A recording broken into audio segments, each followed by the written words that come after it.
যেদিন রুদ্র সেন পানিতে পড়ে মারা যায়, পুলিশের দায় হয়ে শহীদ হয়ে, ওই দিন আমি উসমানী হাসপাতালে দৌড়ে গিয়েছিলাম। আপনারা যারা বলেন যে যারা স্বৈরাচারের দূষণ ছিল তাদেরকে ক্ষমা করে দিতে, আমি রুদ্র সেনের সাথীদের তার ভাইদের কান্না দেখেছি। পুরোপুর থেকে গুলি খেয়ে যে মানুষটা আসছে তার পরিবারের মানুষের কান্না আমি দেখেছি। আমি কখনো এই স্বৈরাচারের দূষণদের ক্ষমা করতে পারবো না। আপনাদের প্রতি আমার আহ্বান থাকবে, আপনারা শুধুমাত্র বিজয়ের মধ্যে না হয়ে যারা শহীদ হয়েছে, যারা আহত হয়েছে তাদের খোঁজখবর নেন।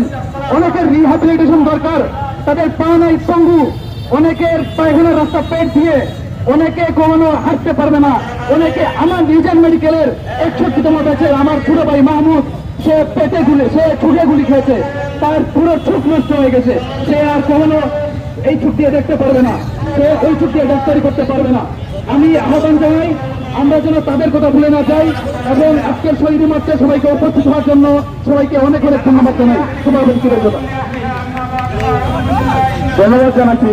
আমরা বিশেষ করে কৃতজ্ঞতা প্রকাশ করতে চাই সিলেটের সকল শিক্ষা প্রতিষ্ঠান থেকে, বিশেষ করে উসমানী মেডিকেলের একটা টিম সবসময় আমাদের আহত নিহতদের সবসময় খোঁজখবর নিয়েছেন এবং ওনারা দিন রাত কষ্ট করে আমাদের আহত ভাইদের পরিচর্যা করেছেন। এ পর্যায়ে বক্তব্য নিয়ে আসছেন লিডিং ইউনিভার্সিটির খসড়া আপু।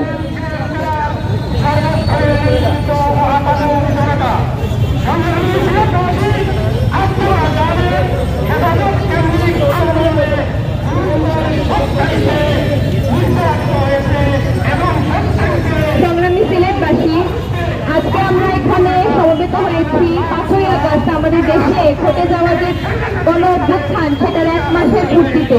আজকে আমরা গত জুলাই মাসে আমাদের দেশে এই যে গণ অভ্যুত্থানের মধ্যে দিয়ে যত মানুষ শহীদ হয়েছে তাদের স্মৃতিতে, তাদের স্মরণে আজকে আমরা এখানে সমবেত হয়েছি।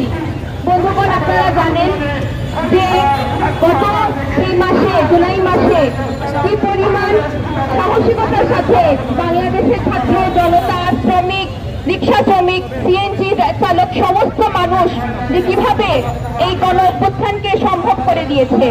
সংগ্রামী বন্ধুগণ, আপনারা দেখেছেন যে এই যে বাংলাদেশের মধ্যে একটা বৈষম্য বিরোধী চেতনাকে বুকে ধারণ করে প্রত্যেকটা মানুষ ধর্ম বর্ণ নির্বিশেষে কিভাবে গণ অভ্যুত্থানকে সম্ভব করেছে।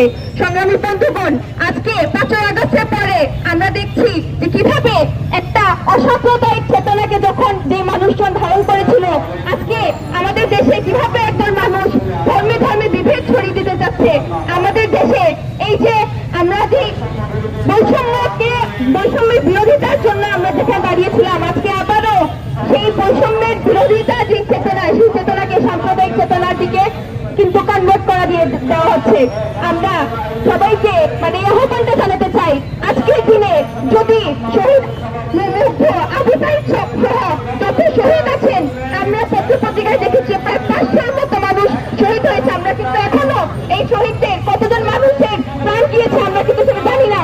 আমরা এই সমাবেশ থেকে এই কথাটা বলতে চাই, দাবি করতে চাই, কতজন মানুষ শহীদ হয়েছে এই সমস্ত মানুষের তালিকা করতে হবে, এবং তারা আহত হয়েছেন এই সমস্ত মানুষের দায় রাষ্ট্রকে দিতে হবে, এবং এদের চিকিৎসা, এটা পরিবারের ব্যবস্থা করতে হবে।